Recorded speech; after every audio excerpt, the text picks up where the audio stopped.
BJP की परिवर्तन यात्रा श्री गंगानगर जिले के अनूपगढ़ पहुंची।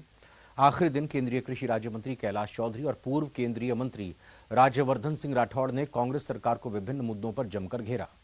बीजेपी नेताओं ने प्रदेश में कानून व्यवस्था पूरी तरह चौपट होने का आरोप लगाया। पूर्व केंद्रीय मंत्री राज्यवर्धन सिंह राठौड़ ने कहा कि सरकार के मिसमैनेजमेंट के चलते प्रदेश में बिजली उत्पादन प्रभावित हुआ है। केंद्रीय कृषि राज्य मंत्री कैलाश चौधरी ने कहा है कि परिवर्तन यात्रा आंधी है जिसमें कांग्रेस सरकार की विदाई तय है।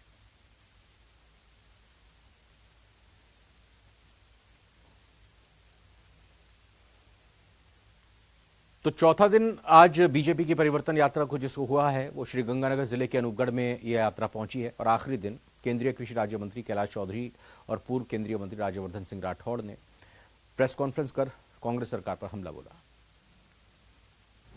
आप फर्क देखिए बिल्कुल। और दूसरी तरफ इनकी जो राजस्थान में सरकार है उसका भी मैं आपको बताई देता हूं। चुनाव सर पर आ गए हैं, जैसे इम्तिहान जब सामने आ जाता है तो एकदम डर लगता है कि अरे कुछ तो करना है, तो अब रेवड़ियां बांटना शुरू कर रहे हैं। कैसे बांटेंगे रेवड़ी? जब तक अर्थव्यवस्था मजबूत नहीं होगी तो कैसे बांटेंगे? आपने बड़े बड़े पोस्टर तो लगा दिए कि बिजली फ्री, बिजली नहीं है।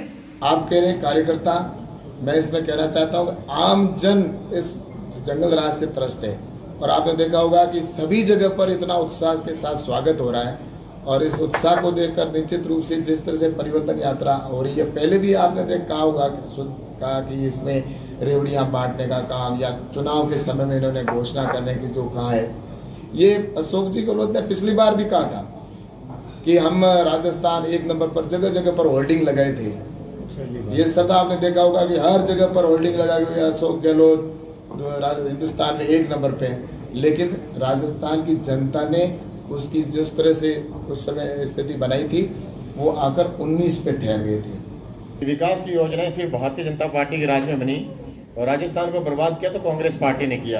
आप भैरव सिंह जी के टाइम से लेकर देखो, फ्रेगमेंट कानून था हमारा, तो भैरव सिंह जी ने उसको खत्म किया। हम 5 बीघा से ज़्यादा, 5 बीघा से कम जमीन हम लोग बेच नहीं सकते थे, उसको अगर हटाने का काम किया वो भैरव सिंह जी ने किया। पक्के खालों की किस्तें माफ की वो भैरव सिंह जी ने, भारतीय जनता पार्टी ने की। पेड़ जो खेत में पेड़ खड़े थे किसान के, उस पर रोक लगी थी, उसको हटाने का भी अगर काम किया तो भैरव सिंह जी ने किया। वसुंधरा जी का राज आया, भामाशाही योजना कांग्रेस का राज आया, बंद होगी। गांव में गौरव पथ बनाना कांग्रेस का राज आया, बंद होगी। फ्री शिक्षा कांग्रेस का राज आया। शिक्षा की क्या हालत है ये मुझे कहते हुए कोई शंका नहीं है। सारे के सारे अगर काम किए तो भारतीय जनता पार्टी के राज ने किए।